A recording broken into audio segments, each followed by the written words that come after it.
watching the Scottish Football Zone with all the build-up and reactions.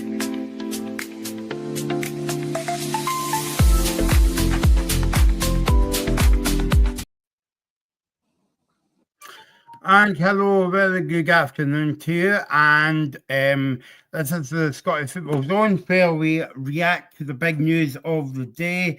And don't worry, we'll be back tonight for the Celtic game, Celtic Dundee United, and Robbie and Reagan will be back later on with a special show as well. But in the past hour, guys, Peter Lawwell has stand down as the chairman of Celtic as of taking effect by the 31st of December. So, Robbie, Reagan, your reaction to that news? I think it's absolutely massive news, Michael. But I think first of all we've got to say Peter Lawwell's done a great job for Celtic, steadying the ship for 18 years. But I think it's time for someone new to be brought in and hopefully change things for the better. I think first of all, Michael, we should say Nende on the show agrees with the abuse that have been directed to his family and friends. First of all, you never want to see that happen in football. It's happened too many times, and obviously no one agrees with that. But I think Reagan's right. He has steadied the ship. Albeit in the last 6 months, the ship seems to have been gone overboard quite a lot recently, as you know. But I do think, this statement is one where I think you can dig a lot out of it. He's sort of targeted the fans in some points in this statement. He's outlined the ambitions that he's played group stage football in 2 of the last 21 years. Well, I think that's pretty much the standard for Celtic. That should be the standard. You should be playing, European nights at Celtic Park in group stages and stuff like that. So I think there's a lot to digest in this statement, to be honest. It's quite a lengthy statement, I must say. Yeah, before we get into the statement, I want your reaction as well, Reagan, because I'm just reading the now, but current Celtic non-executive director Brian Wilson will take up the role as interim chairman from the point of the 31st of December. What do you think of that, Reagan?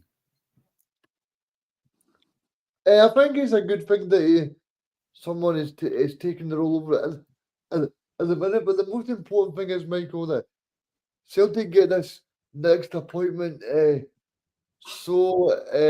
for me.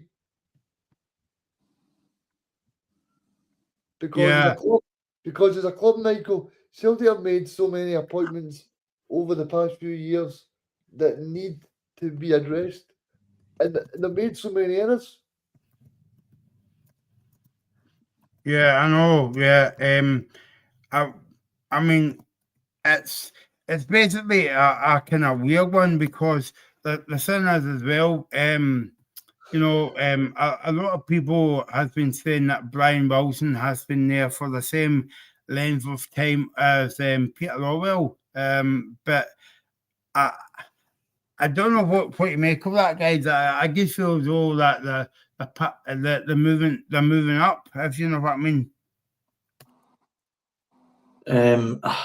Look, I came on the show and I've been on speaking to Reagan, Ethan, everybody sort of the Celtic boys, if you will, and yeah, I've been very open and honest that I didn't see this movement working for Celtic. I didn't think by this point we would have Lawwell stepping down. I didn't think the movement was enough for Celtic fans, but clearly all the work put in by Celtic fans, everything that's conspired in the last 6 months, you've really got to say has worked. And the trending quote on Twitter right now is 1 down, etc. to go. That's how the Celtic fans are seeing it in their eyes.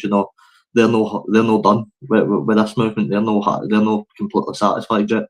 Lawwell might have stepped in, and I know he's still got a couple of weeks left on his tenure, but I think Celtic fans would all say there's still a lot of work that needs to be done. I mean, let's go back to the beginning, Reagan, because obviously Peter Lawwell joined Celtic as chief executive in 2003 and Celtic, and basically was at the club for 18 years as a kind of in his role. Peter returned to the club in a different capacity in 2013 as a non-executive chairman overseeing the board affairs. Just kind of like touch upon that, but before we get in where we're into today, Reagan, do you think it was a kind of backward step for Celtic to go back to Peter Lawwell? I think it was, Michael, but I don't think it's the board's fault. I think a great point was made years ago on one of the Scottish football podcasts that says Celtic are a board in an analog era in a digital world. And I think that's just what the Celtic board knew at that point. They knew about obviously Peter Lawwell, Dermot Desmond have been there for many years. And I think it's all about getting fresh faces in, like I was saying 2 minutes ago, Michael. Robbie, what about you?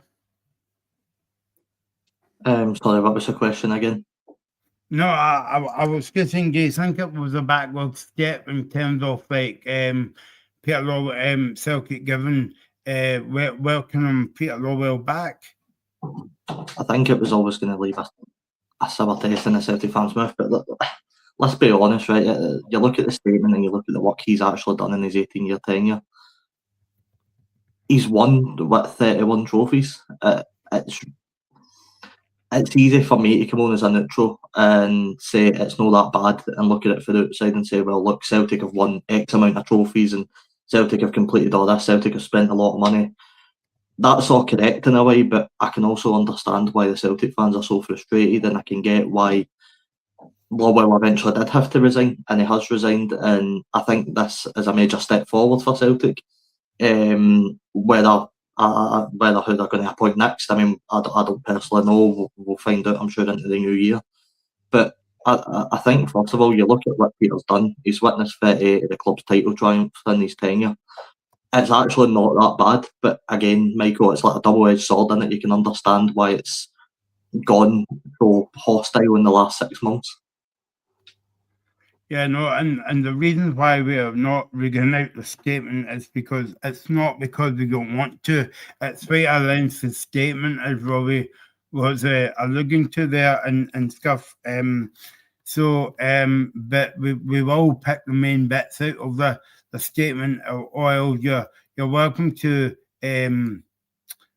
read part of it out, Robbie. But like obviously it's. It's on the Celtic website. You can read it. It says it's with great sadness that we have announced the decision that to Peter Lawwell to stand down from Celtic Football Club, Reagan. Yeah, it's a massive move for them because at the end of the day, Michael, there's a Celtic Football Club is built on that thing with the supporters. And the supporters need to be in line, like Robbie said. The supporters they want to see a club moving forward, and that's also the fans want to do. They want to see the club move forward in a positive way. Yeah, no, exactly. And you can comment on everything that we're talking about. Peter Lawwell has stood down as the Celtic chief, the Celtic this afternoon, but it's going to come into immediate effect by the 31st of December, Robbie. Big news today ahead of tonight's game against Dundee United. Aye, it is so interesting. There's almost a weird feeling going on to Tannadice tonight for the Celtic fans. It doesn't make the situation any better. Wilfred Nancy's lost 3 of his last 3 games. He's only 3 in charge. There's football to be getting talked about, but right now, obviously, everything's about Lawwell stepping down. And look, I think somebody said it earlier, Michael, when I was reading a few posts for Celtic fan. It's almost like a wheel at Celtic. There's a wheel. There's certain aspects. There's Lawwell and the rest of the board members. You've got Nancy. You've got the fans. There just seems to be so many issues right now. Celtic have picked one of them out the bunch, and that's done now. Lawwell will step down.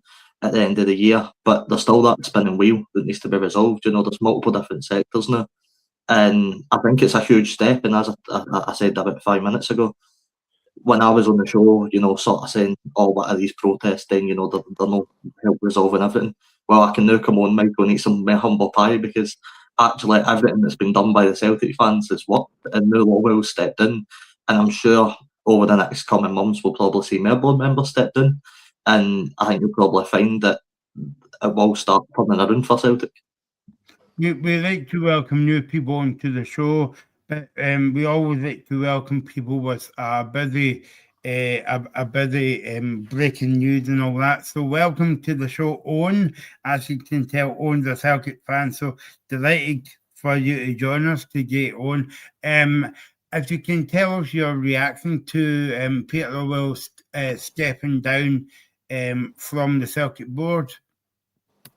Well, to be honest with you, I didn't expect it to happen that soon, but I will be honest with you, I'm quite glad he's stepped in, to be honest with you, because it's just nothing's working for us anymore with the board.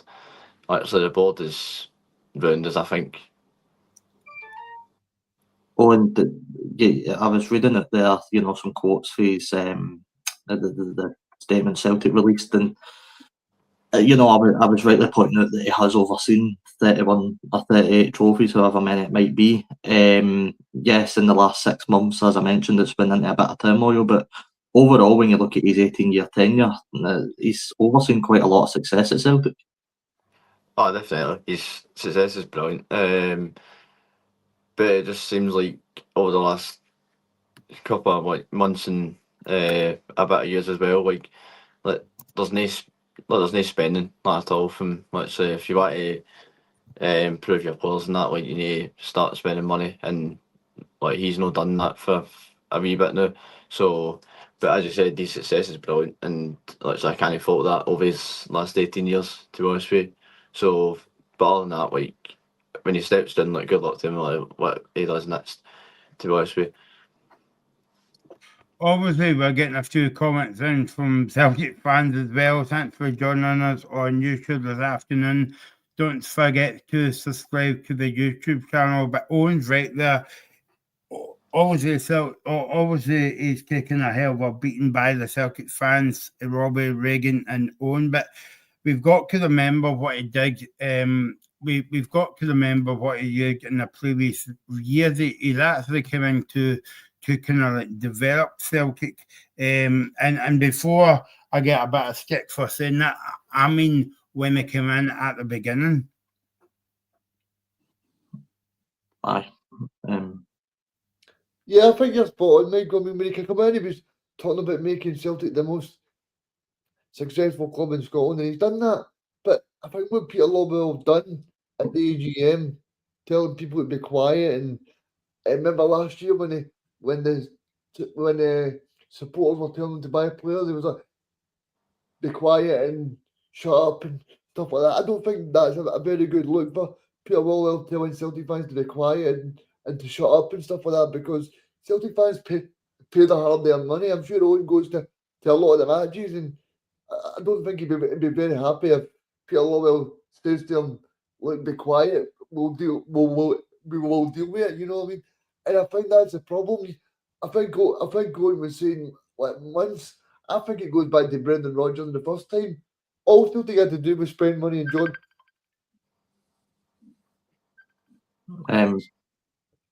Sorry, but just to come in and what Reagan was saying there, he's right.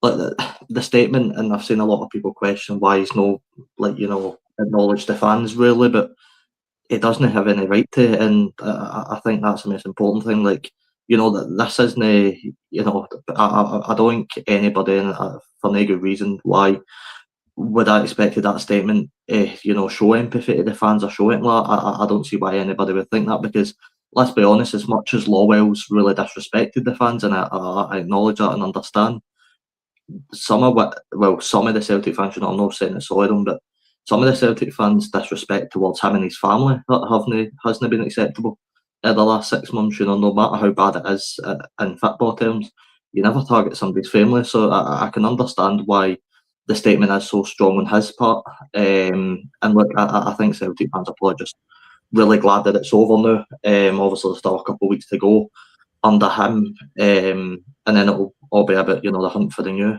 chairman of the club.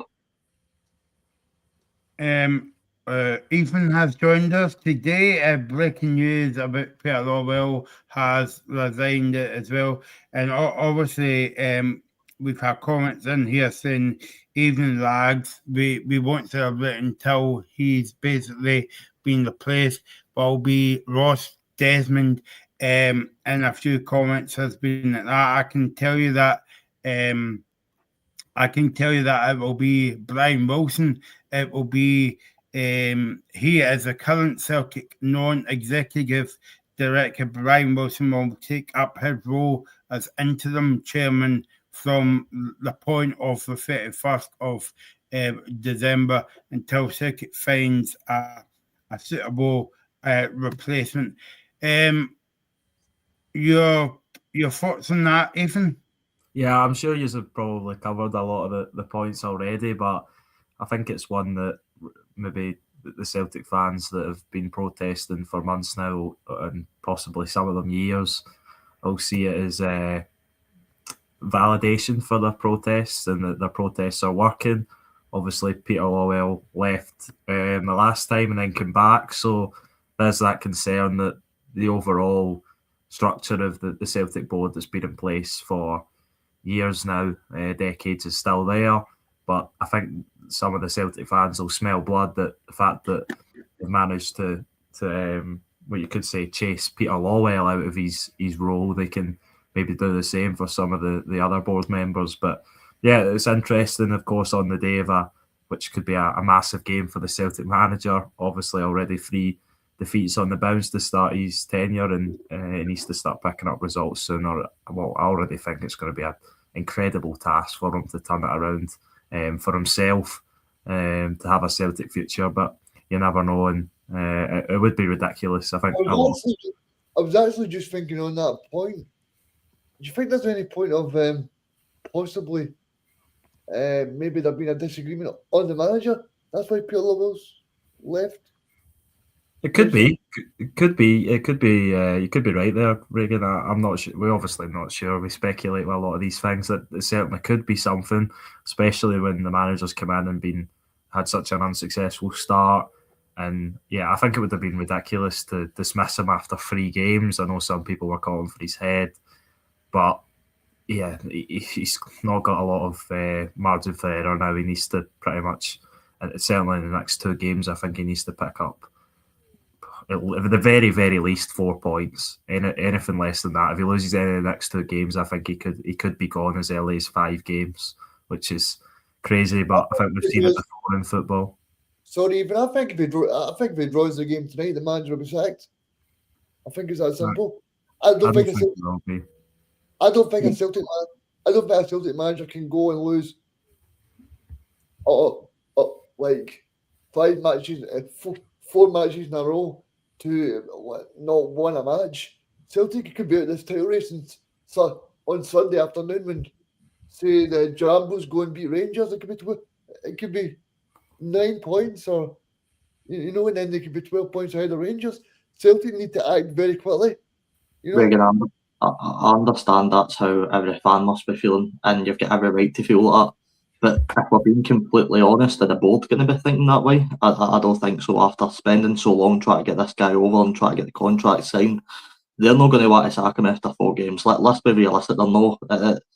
If Celtic they draw or lose tonight, I don't see a world in which the board decide to sack him, because I think in the board's eyes, they need to give him time. That's how I think the board will be thinking. And by the way, I'm not disagreeing. The fans should be thinking that way, and I would as well. I think we have every right to be angry at the way he started and the way the last 3 games have gone. And if he does lose tonight, then everybody has a right to come on the show and say, look, he's got to get sacked. But just putting the bold guys on for a minute, I don't think they'll be thinking that at all, to be honest. I don't know if you've seen the tweet from Montreal Celtic, right? The Montreal Celtic is a Celtic supporters club in obviously Montreal, where Nancy was playing football, and he says the equivalent of winning that trophy is Celtic beating Raith Rovers and Arbroath, because Nancy played semi-pro clubs in that tournament, Robbie. You know? Yeah. I think in terms of that, look, he's clearly got signed into Celtic for a reason. But, whether he was playing semi-pro teams or no, at the end of the day, he won it, didn't he? So, I mean, look, I get it. Everything that's come up in the last sort of day about Nancy's Twitter account, all the old posts, all this stuff, I get it. It's not a great look. But if you're just looking purely for the board's eyes and looking for their vision, they're not going to sack a manager if they only bring them in for 4 games. It would be such a silly bold decision to make this early into his tenure, and I can understand why they are. Well, in my opinion, I think they're going to give him time no matter what the result is tonight at Tannadice.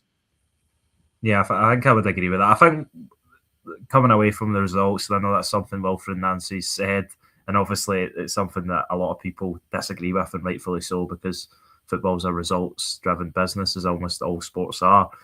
But if you see improvements in the performances from Celtic, and you see an actual improvement, and there is signs to maybe turning it around, and I think the Celtic board will give them the chance to do so, because, as Robbie said, they brought him in at this period in order to give him time to implement his style of play, which is completely different to what Martin O'Neill and before Brendan Rodgers played, and he needs to see what players are able to fit the system. Obviously, he takes responsibility for the fact that it looks like almost none of them can fit the system at the minute based on the performances and results. But he needs to know what players he's going to bring in January. And I don't see them ripping it all up a couple of weeks before the January transfer window. And who would they get in then? Would they get in another manager that plays a 3-back? Would they get someone back in that plays a 4-back? I don't know. But I think Wilfred Nancy's he's obviously very highly rated, coming out the MLS. Which, what does that mean? I don't know, because we've seen players come from the MLS and be very successful in Scottish football. Some others be very unsuccessful, but I think he was rated the best coach in MLS, or certainly one of them. He won the MLS.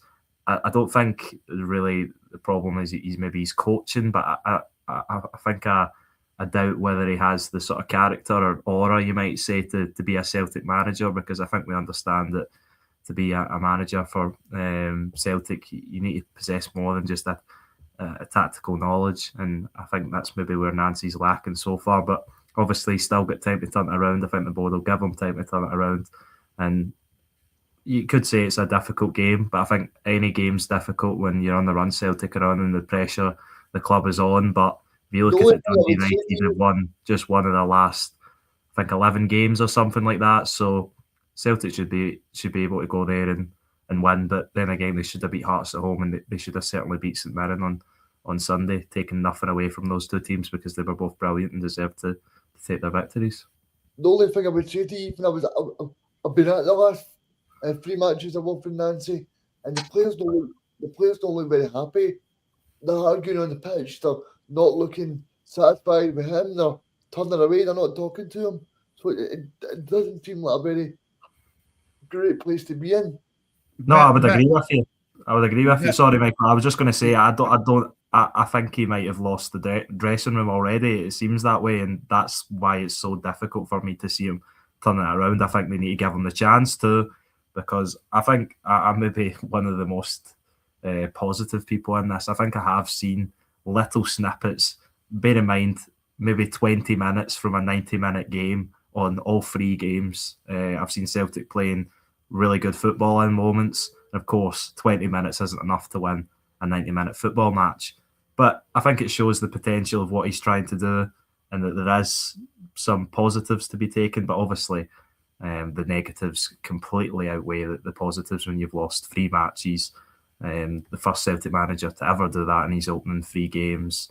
And the fashion in which they've lost quite comfortable by quite comfortable margins. I know they only lost by the odd goal to Hearts, but it was a last gasp Kieran Tierney consolation. So yeah, really negative for Celtic at the minute, and he needs to turn that around, and the players need to take responsibility as well. I think it's a it's a regression on every department of the football club. I think the stat was they lost twice in 2024, 2 games, and they've lost 14 games in 2025. So a 7 times multiplier across a calendar year, which shows the state Celtic are in at the minute. I was going to ask you. I was going to say, sorry, Reagan. Like, I was going to say, Owen. Like, I think if we go back to Reagan's comment he made about 10 minutes ago about Peter Lawwell coming in, and do you think there was a bit of disagreement there in the board level why when Nancy got the job? But I'm just thinking as well, guys, that the timing seems a bit bad for me, because obviously Celtic have a big game in a few hours, a game that they need to win. Oil's Dundee United need to win. It's their game in hand as well. But and Nancy's just in the door. Well, it's just been in the door a week. So I'm thinking on that it'll be better for Peter Lawwell to make the statement before Nancy came into Celtic, or do you think the timing doesn't really matter?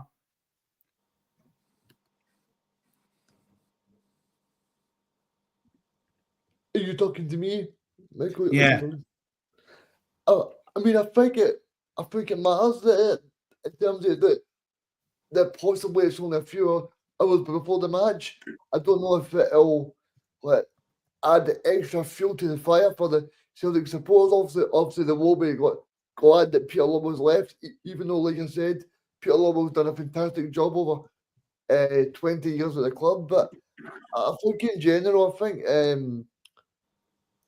I don't think it'll affect the squad in general, but I think the Celtic right now is a mess from top to bottom. So I think that the Celtic fans will be still very happy that they've got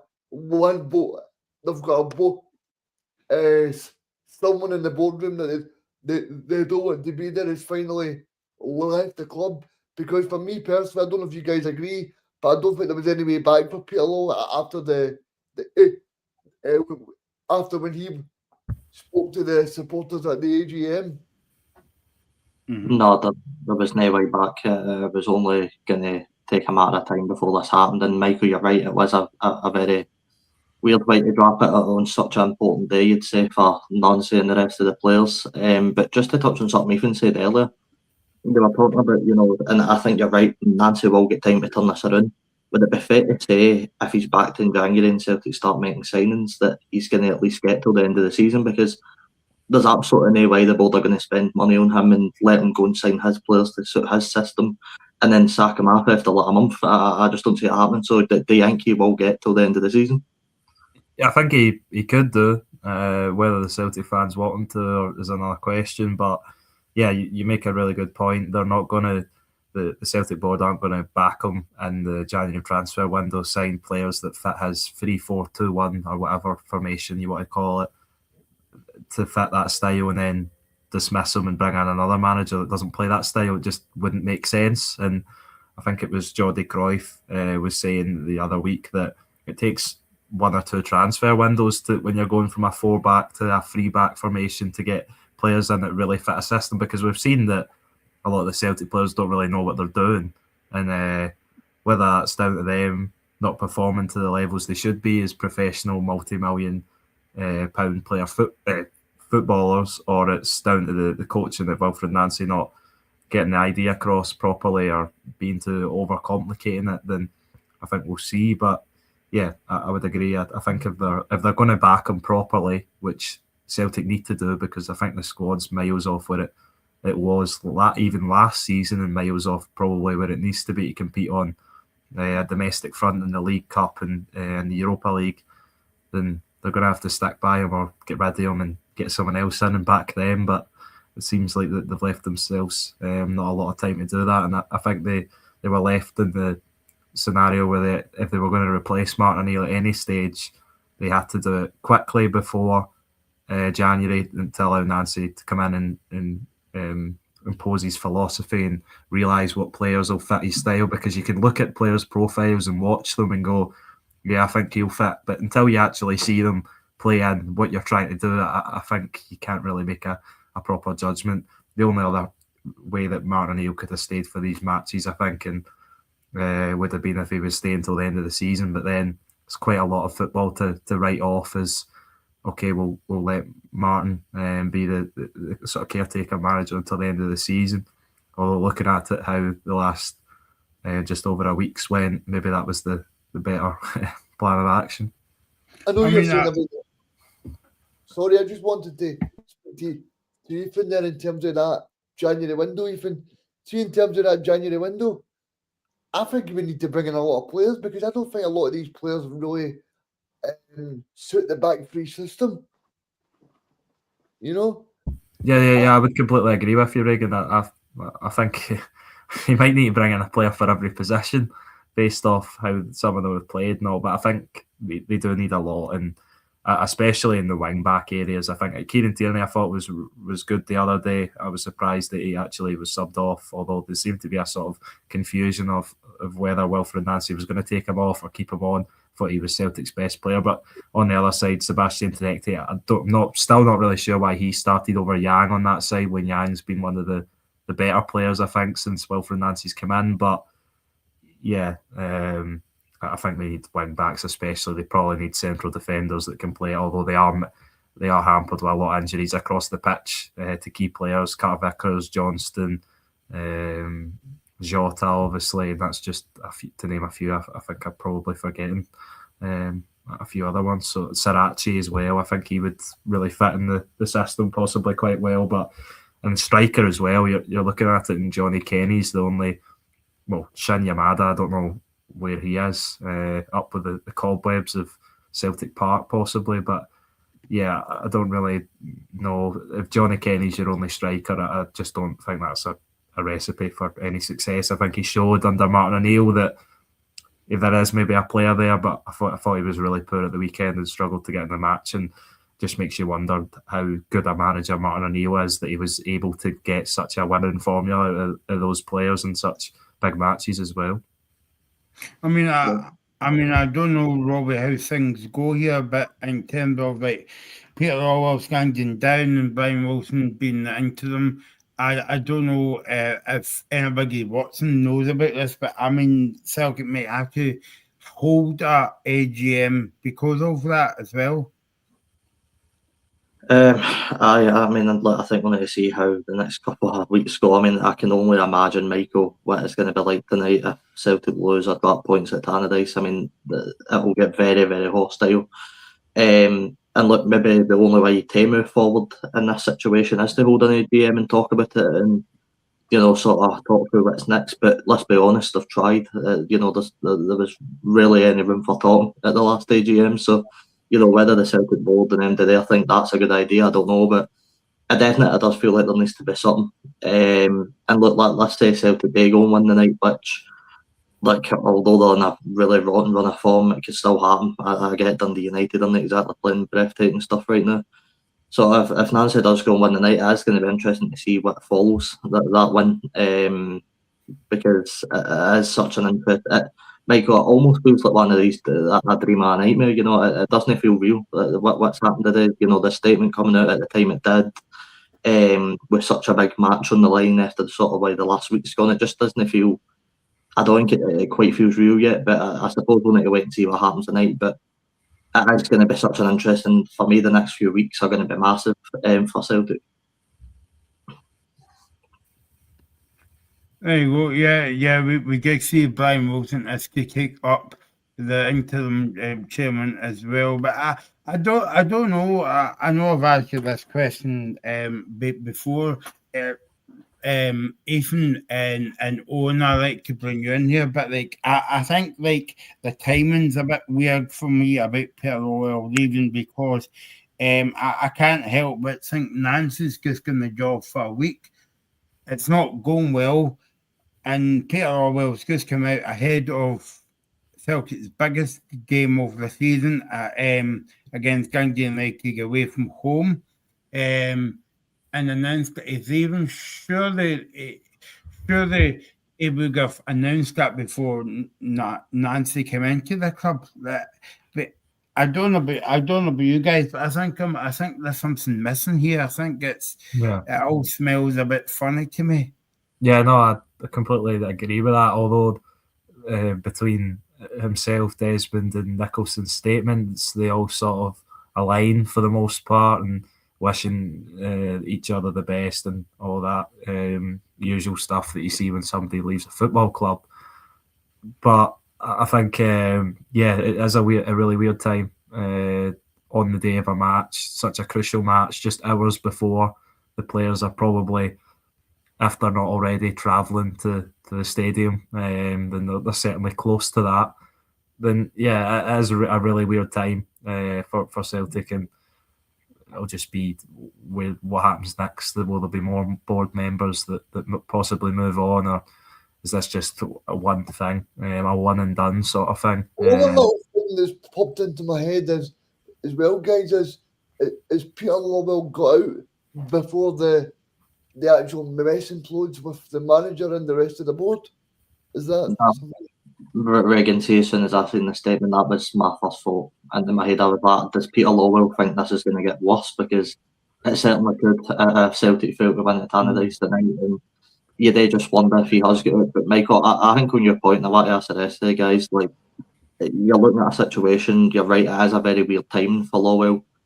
But I just wonder what Lawwell would have been thinking had the 3 results gone the other way and Celtic had won 2 out of 3 of the games. You know, would they still be considering resigning? Because let's be honest, one of the main reasons why he said, well, certainly for the statement that we read, one of the main reasons seems to be for the abuse that him and his family have received. Would they still be thinking that way if Celtic had won 2 out of the 3 games? I don't know. What do you guys think? Yeah, I think that's an excellent point to make. I don't think he would have left if Celtic had won 2 of the 3 games. I think that the abuse to all Celtic board members from Celtic supporters, the protesting, you've seen the happy birthday message at half-time at Hampden, which I think everyone found quite funny. But yeah, it's obviously ramped up because they're responsible for bringing Nancy in. Whether he's going to be a success at Celtic, I think we're yet to see, but there's still a lot for him to do. But it ultimately falls on the board for that appointment and another failure by them. And yeah, I think you've seen from the Celtic board this season that they've done a lot of things that are really puzzling. Recently, the ones that come to mind, the AGM being such an unsuccess, with the statement that Ross Desmond started with, the removing fan media from the football club's access for both the men's and women's teams, which was quite strange. Just there's a lot of baffling things going on at Celtic Football Club at the minute, and this is just another sort of one to add to that. The timing of it, especially, and yeah, I think a lot of Celtic fans are also concerned that Peter Lawwell's still going to have a part to play in Celtic. He's just going to be sort of behind the scenes kind of thing, maybe like some people suggest he was before. So yeah, I don't know where Celtic go from here. Be interesting to see who they appoint and whether they'll help maybe shed a positive light on the Celtic board. But I feel like almost all members of that, including Dermot Desmond, have got a long way back, if not impossible, to get on a good faith for the Celtic fans now. What about you, Owen? What do you think about the timing? I think the timing's it's not great for the timing because, like, what's Nancy thinking now? Like what did I come into and all that when if you're coming into a team like this? Which as we've all said, it's a massive game tonight, and it's 3 points are well needed, because if we don't get 3 points, then we're looking at, as one of you said earlier, like, we're looking at like being 9 points behind, become the weekend, before we kick off and all that, and but I feel like the timing's not great, and something doesn't feel right if you're stepping down before a big game. Like, as somebody said, like 3 games in, I don't think he's leaving. If you win the 3 games, or if you get a point against Roma especially, Like, I don't think he would be leaving, but it's weird to me. I just don't get it right now. And Michael, I just want to add as well, there's a lot of rumours talking about yesterday about the McGregor spoke to the board about the manager. I don't know if that may have a thing to do with it, but like, I just hope that the Celtic board have got this under control and they can actually manage it. But I'm interested to see what kind of person Celtic will bring in now, because hopefully they'll go for someone with a kind of bright future, someone young, someone progressive. You know, Well, we're going to ask you, do you think they'll be more leaving before somebody comes in? Do you think there's a chance that more board members potentially stepped in the coming weeks? Or I'm going to go on and make a bold prediction, Robbie. I think that if Celtic lose the league to Hearts, I think Dermot Desmond will walk away from Celtic. No, I don't know. I think that's optimistic thinking. No, I just think, even because you think Dermot Desmond's someone with a very big ego, Ethan, and I don't think he would like that to be on his CV. Yeah, that's the a good fact point. the fact that Celtic have lost a league to no, of course Tony Bloom's going to do a great job, and fair play to Derek as well, and the management team and the players and that. But if Celtic lose, and don't forget, Celtic have got £80 million in the bank. What if Reagan? What if they lose the league to Rangers? Does that make it any different? well, not even lose the league to Rangers, but what if Rangers finish above Celtic? You know, there's no guarantee that Celtic are going to finish in the top two this season. The way the right things are going. No, there's certainly not. But I was just making the point. Does it really matter whether it's Hearts or Rangers that win the league? I don't think it does. I think it's still the same failure. I think Celtic should have started the season well ahead of everyone else, especially the start Rangers had with Russell Martin in charge. And of course, Hearts started well, and I don't know if they're not probably the favourites at the minute, but at the bookies or whatever. But they're certainly well within a chance and deserve to be put in that regard with their results against Celtic and Rangers and how they played this season. But I don't think it really matters. But it would be interesting to see if maybe more of them step down if they fail to win the league, because the league's the bread and butter. Obviously, the fans expect to win the cups based off recent success Celtic have had, but they need to win that league title to have the best chance at being in the Champions League and financially making the club sustainable. Although I think we all understand that Celtic aren't exactly struggling for financially at the minute. But the thing that I think will happen with Celtic is possibly that we've seen this season is that Celtic are very slow to react to things. They don't really, the Celtic board take ages to make the decisions necessary. And I think with Wilfred Nancy situation, it could drag on a little bit if it becomes unsuccessful. And when the time's right to maybe dismiss him, they'll hold on to him for too long. Because even you look at the last managerial incident with Brendan Rodgers, I think he quite obviously resigned from Celtic or was pushed or whatever you want to call it. But then Dermot Desmond comes out in a statement and slams Brendan Rodgers. Well, if you were going to slam Brendan Rodgers, then why wouldn't you have sacked him? So I think it's a bit strange how the Celtic board have ran their football club, and I think it's to their own detriment, and we've seen that so far this season. So yeah, really interesting that Peter Lawwell's left before such a big match, hours before such a big match, and it'll be interesting to see what follows. I don't think there'll be any more board members to leave. That's my opinion. I just maybe there will be with more protests from Celtic fans, and I think they should keep protesting if that's what they believe in, because I think protesting does work. We've seen it. I think the Rangers fans protesting, yes, you could say it went too far at the Falkirk Stadium, but I think that probably contributed to Russell Martin losing his job.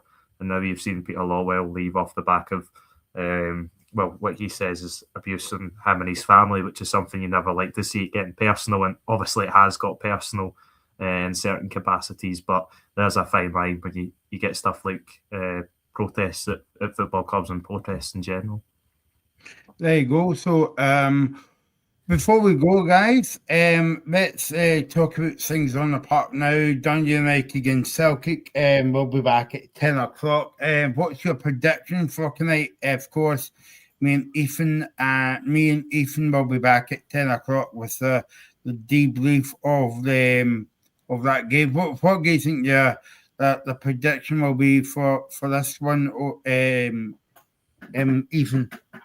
Yeah, I think there's going to be an improvement from Celtic. I think we might see, I was talking about 20 and 30-minute performances. I think we might see a 45-minute performance tonight, but I don't think they'll have enough to take the victory. I think it'll be a draw. I think Dundee United's run without a win will continue, but I also think Celtic will still need look for Wilfred Nancy's first win. I'm going for a 2-2 draw, the same as it was for Rangers a few weeks back at Tannadice, and then Celtic go into that, which is looking like a really difficult game at the weekend against Aberdeen at Celtic Park. Is probably, I'd say, along with Rangers, Aberdeen probably one of the most formed teams in the league at the minute. So yeah, it's really difficult for Wilfred Nancy. I don't see Celtic winning tonight, but I think they'll get a draw.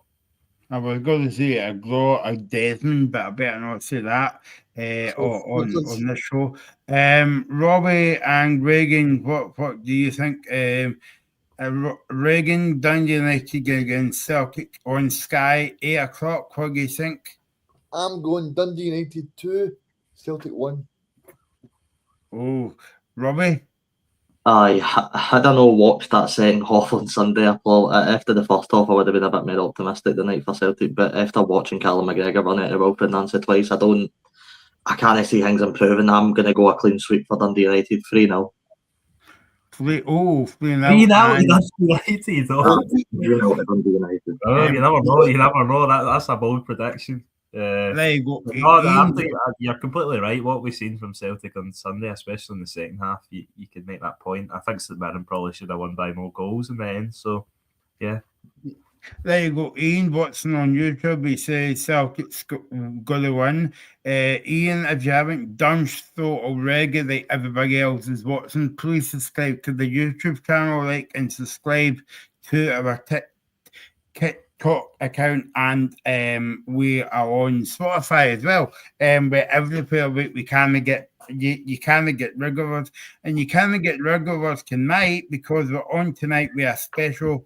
Because Peter Lawwell skipped down, Robbie and Reagan is doing the what you would say the middle shift tonight because they'll be back on tonight. And tell us about that show, guys. Michael, I'm on triple shift today. I'm doing the show later into the game as well. Oh yeah, I forgot. Sorry. Yes, Christmas. You'll be on Christmas overtime, Robbie. I know. No, Reagan, if you want to say about what we're going to be doing. So we're going to be talking to Clark. He is a Scotland fan and also an Aberdeen fan. He's booked his flights, he's booked his travel over to America. So we're going to talk to him about that and talk to him about what he's looking forward to and stuff like that. And we're also going to be talking about Aberdeen as well and talk about some of the great charity work that he does as well. So make sure you tune into the show. There you go. So what time are you on, guys? 7:30. Michael. 7:30. You better just staying on here for your dinner as well. Me and Ethan and the Rob Star will be back on after the Celtic Dundee United game at Tannadice, and we'll I think we'll continue to talk about that Peter Lawwell story as well. If you've just tuned in, where have you been? Go back and watch the show. Peter Lawwell has to step down from the board at Celtic with immediate effect, taking place in the 31st of December, and current Celtic non-executive director Brian Wilson will take up the role interim chairman from the point until a permanent appointment has been appointed. So there you go.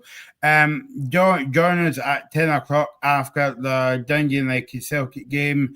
John, Lawwell and Reagan at 7:30, and we'll be back at 10 o'clock tonight to talk all things Dundee United against Celtic. You're watching the Scottish Football Zone with all the build-up and reactions.